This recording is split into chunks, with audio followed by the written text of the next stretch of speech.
Bismillahirrahmanirrahim. Assalamualaikum warahmatullahi wabarakatuh.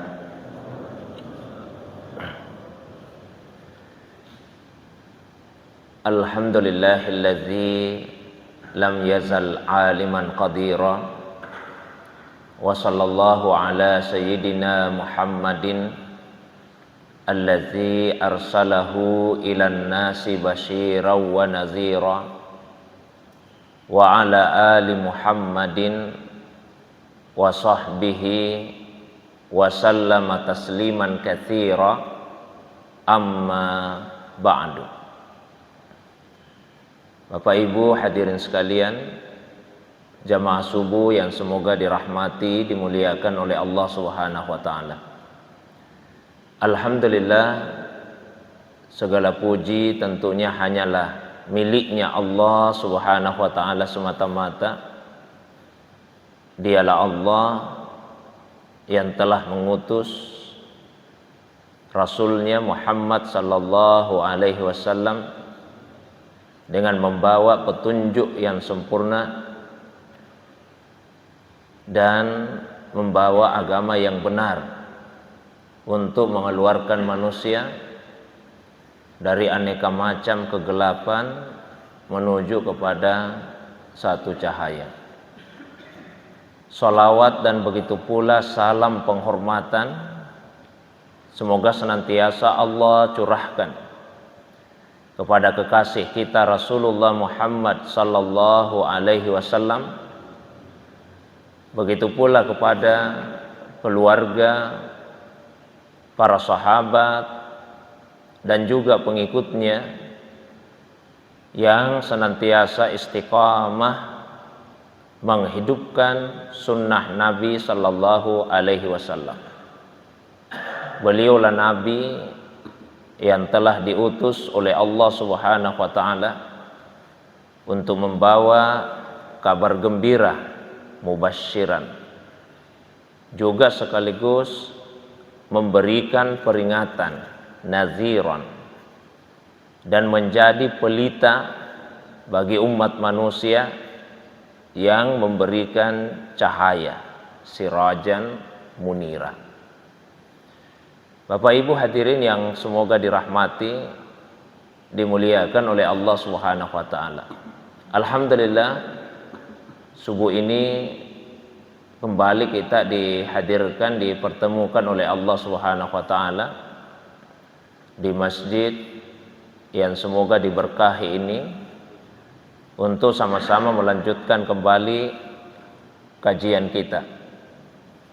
Hanya biasanya dalam kajian-kajian sebelumnya kita banyak membahas tentang persoalan ibadah, terutama ibadah sholat, baik itu dalam aspek fikihnya maupun dalam aspek hikmah-hikmah yang terkandung di dalamnya atau dalam pandangan para ulama sufi.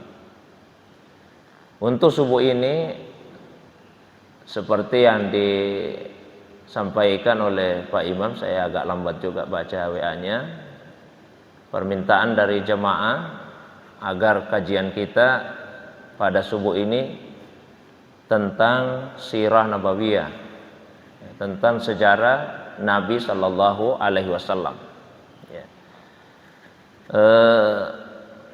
Membahas tentang sirah nabawiyah itu adalah sesuatu yang sangat penting. Paling tidak alasannya adalah karena kehidupan Nabi sallallahu alaihi wasallam merupakan praktek nyata dari isi dan kandungan Al-Qur'an. Jadi kalau ayat-ayat Al-Qur'an sifatnya katakanlah sebagai satu nazariyah, sebagai satu teori, maka praktek dari isi dan kandungan Al-Qur'an itu ada pada diri Rasulullah sallallahu alaihi wasallam.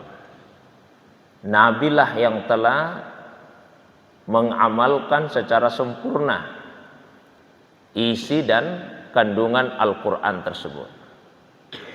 Kalau misalnya Al-Quran memerintahkan dan mengajarkan tentang kejujuran, tentang keadilan, tentang kesabaran, tentang keberanian, kedermawanan, dan sekian banyak akhlak-akhlak terpuji lainnya, maka semua itu dipraktekkan dengan cara yang sangat sempurna oleh Rasulullah Sallallahu Alaihi Wasallam.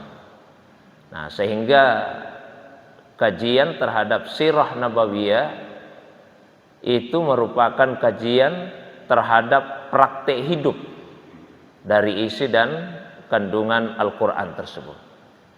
Aisyah radhiyallahu anha misalnya, salah seorang istri Rasulullah Sallallahu Alaihi Wasallam, ketika ditanya bagaimana akhlaknya Rasulullah Sallallahu Alaihi Wasallam, maka beliau menjawab, kana khuluquhul Quran.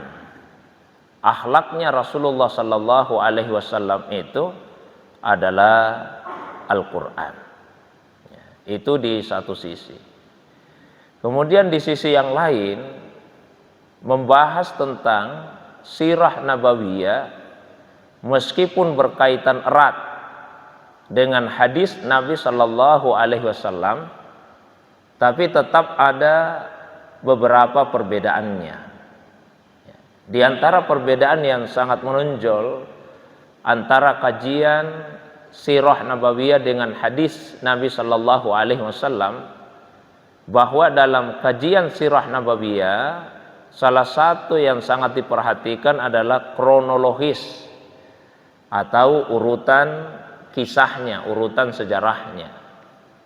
Nah, sehingga kadang-kadang ada fragmen atau bagian tertentu dari kehidupan Nabi Sallallahu Alaihi Wasallam itu yang terambil dari hadis-hadis yang boleh jadi menurut penilaian sebagian atau bahkan penilaian ulama hadis tidak termasuk dalam kategori hadis yang sahih. Tapi mengapa itu diambil? Karena melengkapi fragmen atau urutan hidup sejarah Nabi Sallallahu Alaihi Wasallam tersebut. Beda kalau misalnya kajian terhadap hadis Nabi Sallallahu Alaihi Wasallam, maka itu banyak diarahkan kepada maudhu atau pokok-pokok pembahasan tertentu. Nah, ini sebagai pengantar. Baik, saya mulai dengan siapa Rasulullah Muhammad Sallallahu Alaihi Wasallam tersebut. Secara nasab atau keturunan, para ahli, para ulama kita itu membagi tiga. Ada nasab Nabi Sallallahu Alaihi Wasallam yang disepakati, itu sampai kepada kakek buyut beliau yang bernama Adnan. Itu disepakati semua ulama, dari Nabi sampai kepada Adnan. Di atasnya itu ulama sudah beda pendapat, sehingga ada ulama kita yang hanya menyebut sampai kepada Adnan saja. Ada yang melanjutkan lebih ke atas lagi sampai kepada Nabi Ibrahim alaihissalam. Ada yang melanjutkan lebih ke atas lagi sampai kepada Nabi Adam alaihissalam. Jadi tiga bagian ini, Pak. Namun sekali lagi yang disepakati semua ulama, nama-nama dari garis keturunan Nabi Sallallahu Alaihi Wasallam itu hanya sampai kepada Adnan. Itu yang disebut dalam berbagai kitab-kitab sirah. Nah, beliau adalah Muhammad Sallallahu Alaihi Wasallam, putra dari Abdullah. Abdullah adalah putra dari Abdul Muttalib. Abdul Muttalib adalah putra dari Hashim. Hashim adalah putra dari Abdul Manaf. Abdul Manaf adalah putra dari Qusay. Qusay adalah putra dari Kilab. Kilab adalah putra dari Murrah. Murrah adalah putra dari Ka'ab. Ka'ab adalah putra dari Lu'ai. Lu'ai adalah putra dari Ghalib. Ghalib adalah putra dari Fihr. Fihr adalah putra dari Malik. Malik adalah putra dari Nadar. Nadar adalah putra dari Kinana. Kinana adalah putra dari Khuzaimah. Khuzaimah adalah putra dari Mudrika. Mudrika adalah putra dari Ilyas. Ilyas adalah putra dari Mudar. Mudar adalah putra dari Nizar. Nizar adalah putra dari Ma'ad. Ma'ad adalah putra dari Adnan. Nah, sampai di situ yang disepakati oleh semua ulama kita. Nah, itu nama-nama nasabnya Pak Nabi Sallallahu Alaihi Wasallam. Di atasnya itu sudah ulama kita beda-beda pendapatnya. Meskipun jelas Adnan ini termasuk salah satu keturunan dari Nabi Ibrahim alaihissalam melalui jalur dari Nabi Ismail alaihissalam. Kemudian tentu Nabi Ibrahim kalau mau ditarik ke atas itu sampai kepada Nabi Adam alaihissalam. Yang saya maksud ulama tidak sepakat nama-namanya siapa saja. Ya, karena itu saya sebutkan hanya sampai pada yang disepakati oleh ulama kita tadi. Nah, Bapak Ibu jamaah subuh yang semoga dirahmati dimuliakan oleh Allah SWT. Jadi beliau adalah keturunan dari Nabi Ibrahim alaihissalam melalui jalur dari Nabi Ismail alaihissalam. Nabi Ibrahim itu punya beberapa orang istri. Ya, bukan cuma dua saja. Kalau yang sering disebutkan dua, Sarah dan Hajar. Tapi sebetulnya masih ada Pak istrinya yang lain. Itu disebut di dalam kitab Al-Bidayah wan Nihayah. Ya, ada istrinya yang bernama Kantura. Kemudian malah ada ulama yang menyebutkan masih ada lagi istrinya yang lain. Jadi istrinya ada 4 menurut para sejarawan. Tapi yang populer itu 2, Ismail dan Ishak. Ya. Mengapa ini yang populer? Mohon maaf, yang populer adalah Sarah dan Hajar. Kenapa ini yang populer? Karena kedua istri Nabi inilah yang kemudian melahirkan 2 orang Nabi. Masing-masing Siti Sarah melahirkan Ishak, kemudian Hajar melahirkan Nabi Ismail alaihissalam. Nah, dari garis Ishak itu melahirkan Nabi Yakub alaihissalam. Beliaulah yang digelari sebagai Israel. Israel itu bahasa Ibrani, kalau bahasa Arabnya Abdullah. Jadi Israel dari 2 kata, Isra dan Il. Isra artinya hamba, Il itu Tuhan. Berarti hamba Tuhan, hamba Allah. Kalau bahasa Arabnya ya Abdullah. Kemudian dari garis Ishak, Yakub itulah yang melahirkan Bani Israel. Ya. Sementara dari jalur Ismail, inilah tadi yang melahirkan orang-orang Arab ke bawah dan sampai kepada Nabi Shallallahu Alaihi Wasallam. Jadi sebetulnya orang Arab dan orang Israel itu, ya katakanlah kalau yang sederhana, sepupu sebetulnya, sepupu ini. Ya, cuma bermusuhan. Bermusuhan. Kenapa demikian? Itu salah satu faktornya adalah karena hasad, karena iri hati. Nabi-nabi setelah Ishak dan Ismail itu sebagian besar dari garis keturunannya Nabi Ishak. Tidak ada nabi dari garis keturunan Nabi Ismail alaihissalam. Tidak ada nabi Pak di situ. Nah, sehingga di Al-Quran itu disebutkan di surah Yasin, litunzira kaumam ma unzira aba'uhum, agar engkau ya Muhammad sallallahu alaihi wasallam memberikan peringatan kepada satu kaum, yaitu orang-orang Arab, ma unzira aba'uhum, yang nenek moyang mereka tidak pernah mendapatkan peringatan. Maksudnya apa? Belum pernah ada rasul yang diutus kepada mereka. Jadi nabi-nabi itu dari garis keturunannya Ishak. Nah, sehingga orang-orang Yahudi kan mereka tahu persis, mereka itu tahu persis bahwa akan ada nabi terakhir yang diutus oleh Allah Subhanahu wa taala. Mereka tahu persis dan sering mereka sebut-sebut itu, akan ada nabi terakhir yang diutus oleh Allah SWT. Karena itu disebutkan di dalam kitab Taurat. Ya. Bahkan Al-Quran juga menggambarkan ya'rifunahu kama ya'rifuna abna'ahum. Mereka mengenali nabi melalui ciri-ciri yang disebut di dalam Taurat, kama ya'rifuna abna'ahum, sebagaimana mereka mengenali anak-anak mereka sendiri. Termasuk komunitas Yahudi di Madinah. Ada 3 komunitas besar Yahudi di Madinah. Ada Bani Nadir, ada Bani Qainuqa, ada Bani Quraizah.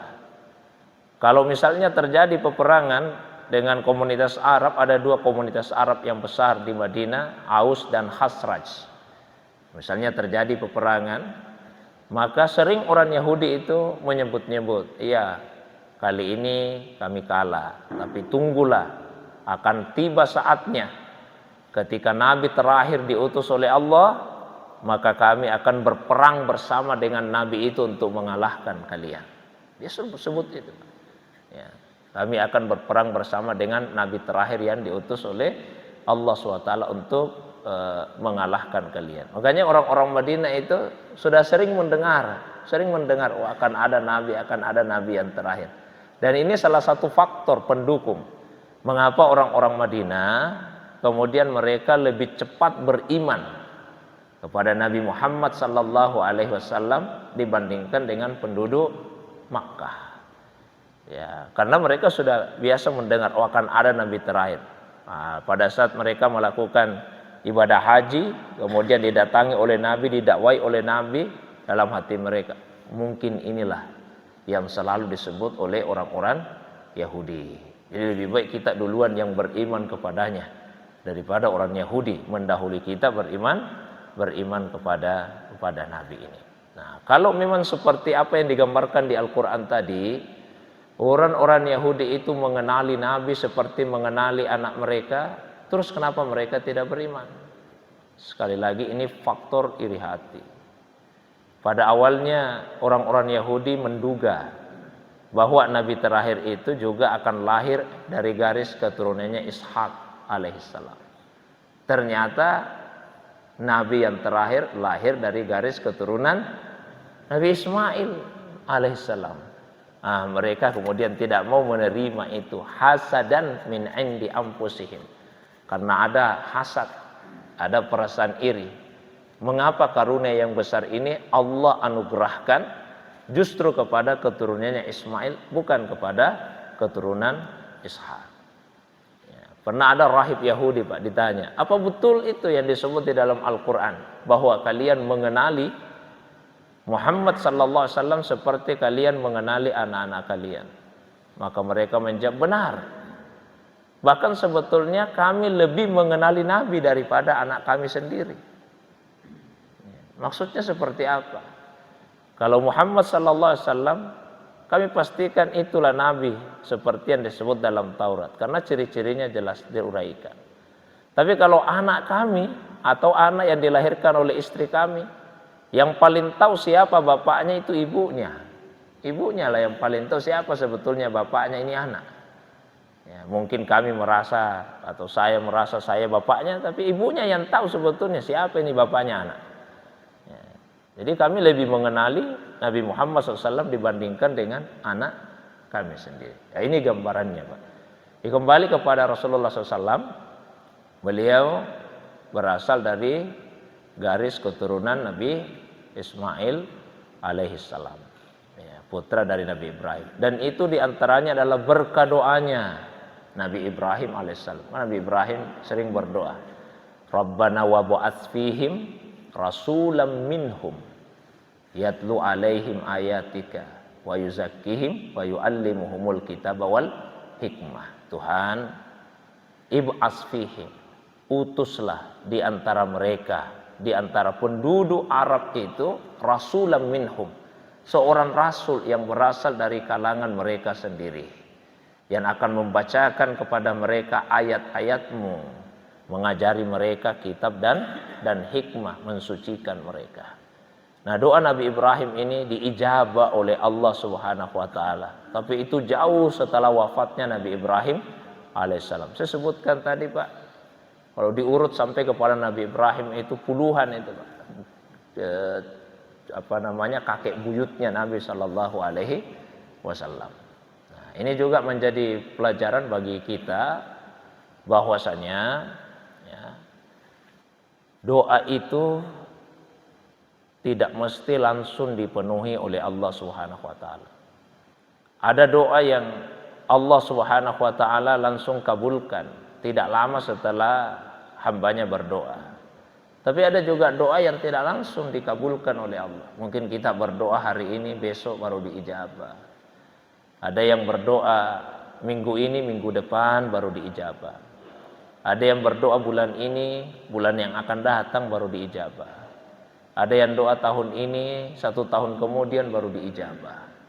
Ada yang 10 tahun kemudian, ada yang 100 tahun kemudian, sudah meninggal baru diijabah doanya oleh Allah Subhanahu wa taala. Mungkin ada di antara kita yang berdoa, ya Allah, mudah-mudahan ada anakku yang hafal Al-Qur'an, bacaannya bagus, bisa jadi imam salat. Ternyata anak-anak kita, Pak, tidak ada yang seperti itu modelnya. Jangan berburuk sangka kepada Allah, doa saya tidak diterima oleh Allah. Boleh jadi akan ada cucu-cucunya Bapak yang seperti itu sifatnya. Ternyata berkah dari doa kakek-kakeknya yang sudah lama meninggalkan dunia ini. Jadi selalulah optimis, punya persangkaan yang baik kepada Allah Subhanahu wa taala. Jamaah yang dimuliakan oleh Allah Subhanahu wa taala. Nah, kemudian secara umum fase kehidupan Nabi Shallallahu Alaihi Wasallam itu ada yang hanya membagi 2 saja. Kalau dilihat dari segi fase dakwanya, ya. Yang pertama tentu saja fase di Makkah, dan yang kedua yaitu fase di Madinah. Nah, nanti fase hidup di Makkah kemudian dibagi-bagi lagi. Masa kelahirannya Nabi Shallallahu Alaihi Wasallam, masa kanak-kanaknya, masa remajanya, ya, sampai kemudian beliau menikah dan seterusnya. Ya, jadi intinya kalau mau dibagi 2 ya cuma fase Makkah dan fase Madinah. Nah, kita mulai dari kelahiran Nabi Shallallahu Alaihi Wasallam.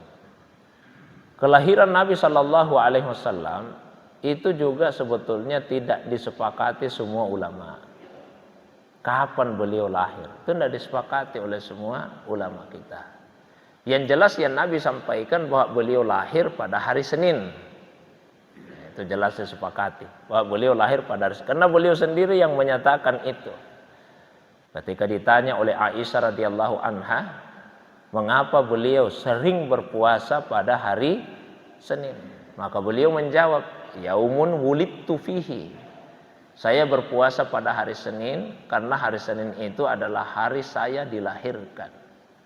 Jadi beliau mensyukuri nikmat kelahirannya karena beliau kemudian berpuasa karena beliau mensyukuri nikmat kelahirannya. Itu jelas bahwa beliau dilahirkan pada hari Senin. Nah, kita juga umatnya ini disunnahkan untuk berpuasa pada hari Senin itu. Karena kelahirannya Nabi bukan hanya nikmat bagi beliau, tapi nikmat bagi kita semua ini umatnya. Laqad mannallahu 'alal mu'minina id ba'atsa fihim rasulam min anfusihim. Laqad mannallahu 'alal mu'minin. Sungguh Allah telah memberikan karunia yang besar kepada orang-orang yang beriman. Id ba'atsa fihim rasulam min anfusihim. Ketika dia mengutus seorang rasul dari kalangan mereka sendiri. Itu nikmat. Bahkan sebetulnya kelahirannya Nabi bukan hanya nikmat bagi orang Islam, tapi juga nikmat bahkan bagi orang yang tidak beriman sekalipun. Nikmat bagi orang yang tidak beriman. Karena seandainya tidak ada nabi, maka orang kafir itu akan langsung diazab seperti azab yang ditimpakan kepada umat-umat sebelum kita. Begitu mereka kafir langsung turun azab yang membinasakan mereka. Tapi kalau umat Rasulullah SAW, umat Nabi itu dua macam. Umat ijabah adalah umat yang menerima dakwanya Nabi. Dan yang kedua umat dakwah. Semua manusia itu umatnya Nabi, umat dakwah yang belum menerima ajakan Islam ini. Kalau yang sudah menerima namanya umat ijabah. Tapi semua umatnya Nabi Shallallahu Alaihi Wasallam. Jadi nikmat bagi orang yang tidak beriman juga. Bahkan kelahirannya Nabi itu adalah nikmat bukan hanya bagi manusia, tapi bagi seluruh alam semesta. Wa ma arsalnaka illa rahmatan lil alamin.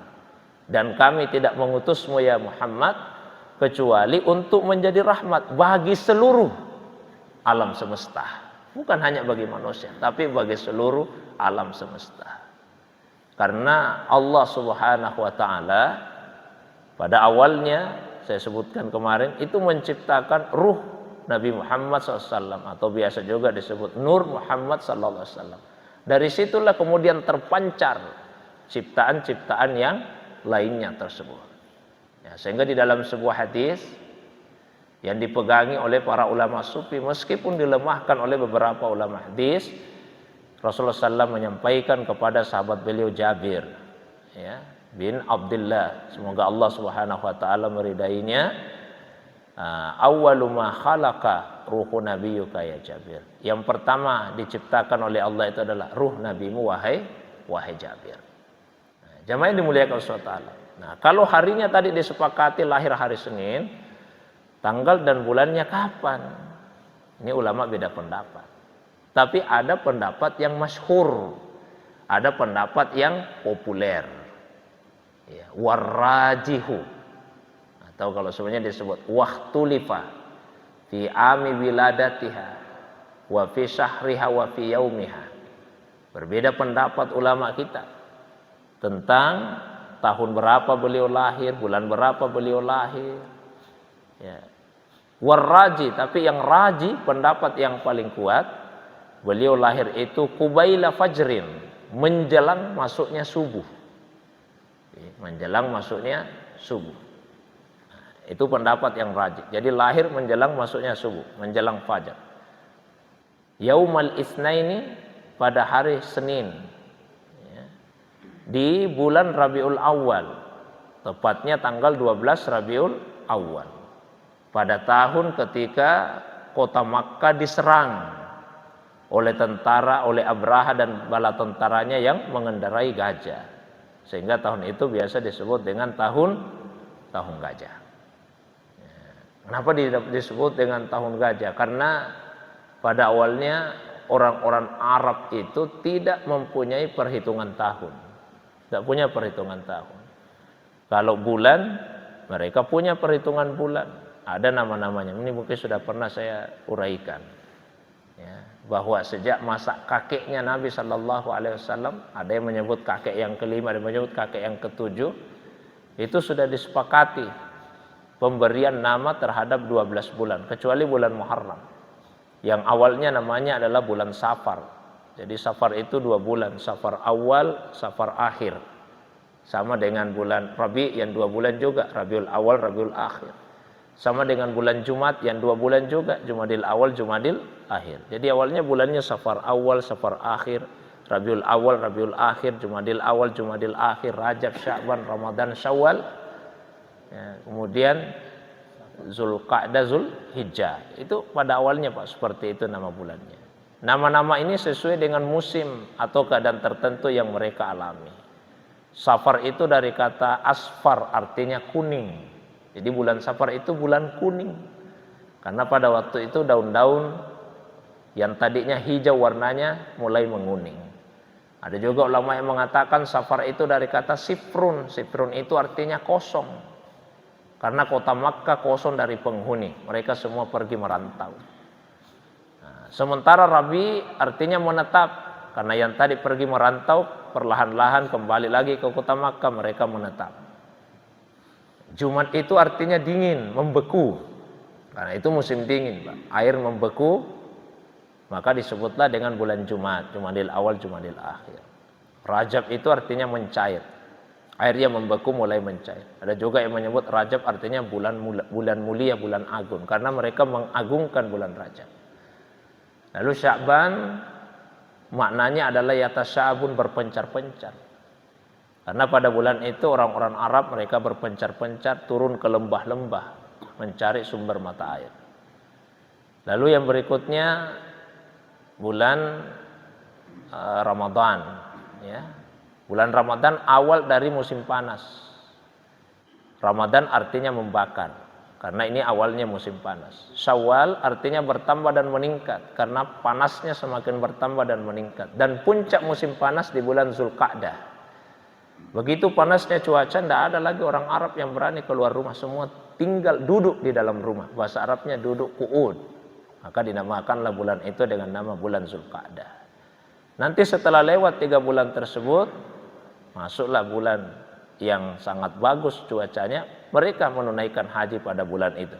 Dinamakanlah dengan bulan Zulhijjah. Ini bulannya ada, tahunnya yang tidak ada. Nah, sehingga dalam pendapat yang rajih tadi disebut Nabi itu lahir pada bulan Rabiul Awal. Tapi tahun berapa tidak disebut, tahun sekian, belum ada perhitungannya. Ya, belum ada perhitungannya. Hanya dikatakan pada tahun ketika kota Makkah diserang oleh tentara bergajah. Disebutlah dengan Amul Fil, tahun gajah. Ya, seperti itu kisahnya. Jamaah yang dirahmati, dimuliakan Allah SWT. Saya sebutkan secara umum dulu, nanti kedepannya baru kita secara terperinci. Jadi di Makkah juga lah Rasulullah SAW pertama kali itu menerima wahyu. Ini gambaran umumnya saja. Ya. Beliau menerima wahyu ketika umur 40 tahun. 40 tahun. Tapi sebelumnya hubbiba ilaihil khala, ditanamkan dalam hati Nabi perasaan senang untuk berkhalwat. Ya, maka beliau biasa berkhalwat fayatahannas fi ghar Hira. Beliau bertahanus di gua Hira. Ya. Wa huwa ta'abbud. Tahanus itu artinya beribadah. Beliau menyendiri di gua Hira beribadah. Sampai kemudian beliau didatangi oleh Jibril. Kita sudah sering dengar kisahnya itu. Beliau menerima wahyu yang pertama. Surah Al-Alaq ayat 1 sampai ayat yang ke-5. Bismillahirrahmanirrahim. Iqra bismi rabbikal ladzi khalaq. Khalaqal insana min 'alaq. Iqra wa rabbukal akram alladzi 'allama bil qalam 'allamal insana ma lam ya'lam. Ini saya bacakan, Pak. Supaya kita memahami bahwa pada 5 ayat pertama yang turun itu belum ada perintah kepada Nabi untuk berdakwah. Tidak ada itu di ayat yang menyuruh Nabi sampaikan ini kepada manusia, ya. Tidak ada, Pak. Ya, coba. Iqra bismi rabbikal ladzi khalaq. Bacalah dengan nama Tuhanmu yang telah mencipta. Jadi Nabi disuruh membaca oleh Allah dengan nama Tuhan yang mencipta. Khalaqal insana min 'alaq. Dialah yang telah menciptakan manusia dari alaq, sesuatu yang menempel di dinding rahim. Iqra wa rabbukal akram. Bacalah, dan Tuhanmu lah yang paling mulia. Allazi 'allama bil qalam, yang telah mengajarkan manusia dengan perantaraan qalam. 'Allamal insana ma lam ya'lam. Dia yang mengajarkan kepada manusia apa yang sebelumnya tidak diketahui. Jadi tidak ada, Pak, ya, perintah di 5 ayat itu sampaikan ini wahyu kepada umatmu. Hanya perintah untuk membaca. 2 kali Nabi diperintah membaca dalam 5 ayat tadi.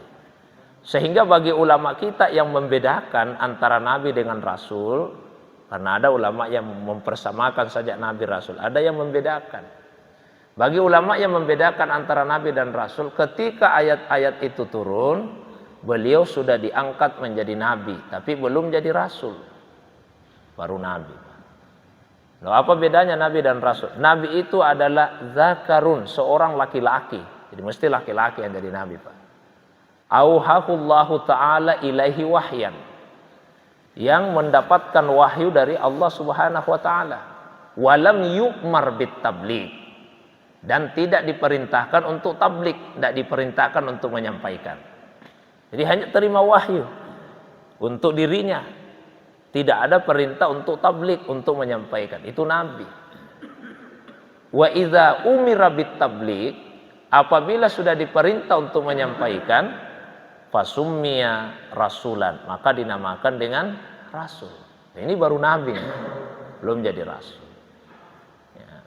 Beliau setelah itu tidak lama kemudian menerima lagi wahyu yang berikutnya, surah Al-Muddatsir.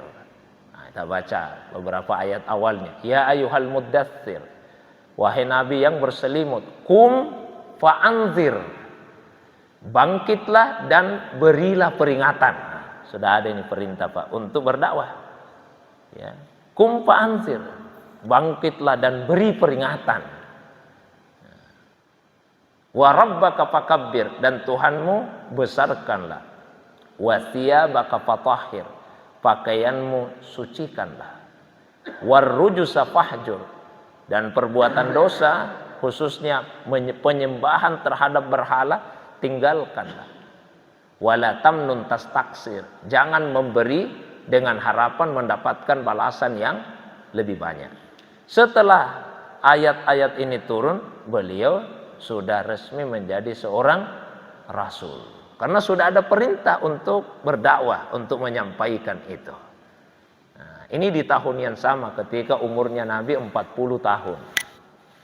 Hikmahnya beliau diangkat sebagai Nabi dan Rasul di umur 40, karena 40 itu adalah usia puncak kematangan seseorang.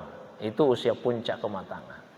Di Al-Quran surah Al-Ahqaf ayat 15, Allah SWT berfirman, hatta idza balaga asyudda, sehingga ketika seorang manusia itu mencapai asyudda puncak kematangannya, wa balaga arba'ina sana, yaitu ketika mencapai umur arba'ina sana, umur 40 tahun. Nah, itu usia puncak kematangan. Ya, diangkatlah beliau jadi nabi, jadi rasul pada umur tersebut. Pada awalnya beliau berdakwah Pak secara sir, sembunyi-sembunyi dulu, hanya untuk kalangan yang terbatas, karena beliau sadar betul apa yang akan disampaikan ini bertolak belakang dengan keyakinan dan pengamalan penduduk Makkah pada waktu itu. Ini akan mendapatkan penolakan yang keras. Beliau dakwanya sembunyi-sembunyi untuk kalangan yang terbatas. Maka masuk Islamlah beberapa orang. Yang pertama tentu istrinya dulu, yaitu Khadijah Al-Kubra. Kemudian setelah itu ulama beda. Ada yang menyebut Ali bin Abi Thalib, ada yang menyebut Abu Bakar As-Siddiq. Ya, sehingga untuk mengkompromikan maka dipilah-pilah. Kalau dari kalangan perempuan dewasa, ya masuk Islam pertama Khadijah Al-Kubra. Kalau dari kalangan laki-laki dewasa, Abu Bakar As-Siddiq. Kalau dari kalangan kanak-kanak, Ali bin Abi Thalib. Karena Ali bin Abi Thalib itu masuk Islam sejak usia kanak-kanak. Tidak pernah beliau tersentuh oleh kemusyrikan. Ya, itu Ali bin Abi Thalib. Semoga Allah memuliakan wajahnya. Kemudian dari kalangan hamba sahaya, yaitu Zaid bin Harisah. Zaid bin Harisah ini hamba sahaya, ya, yang kemudian dimerdekakan oleh Nabi Shallallahu Alaihi Wasallam. Ya, beliau juga sekaligus adalah anak angkatnya Nabi sebelum itu dilarang. Ya, anak-anak angkatnya Nabi, sehingga dipanggil dengan Zaid bin Muhammad. Dipanggil seperti itu, Zaid bin Muhammad. Sampai kemudian turunlah ayat di surah Al-Ahzab. Allah SWT menjelaskan, maka Muhammadun aba ahadim mir rijalikum walakin Rasulullah wa khataman nabiyyin. Muhammad itu bukan bapak salah seorang laki-laki di antara kalian. Ya, beliau adalah rasulnya Allah dan penutup nabi-nabi. Oh, tidak boleh lagi ada anak angkat. Maka dikembalikanlah panggilannya menjadi Zaid bin Harisah. Jamaah yang dimuliakan Allah, panjang Pak ya. Saya kira ini baru pengantar dulu tentang Sirah Nabawiyah. Insyaallah ke depannya kita bahas secara terperinci. Hampir jam 6. Saya berikan waktu yang agak lapang kalau ada yang ingin ditambahkan, ada yang ingin didiskusikan atau ada yang mau ditanyakan, baik berkaitan pembahasan tadi atau masalah agama yang lain di luar dari apa yang saya sampaikan, saya persilakan kepada jamaah sekalian. Demikian untuk sementara. Assalamualaikum warahmatullahi wabarakatuh.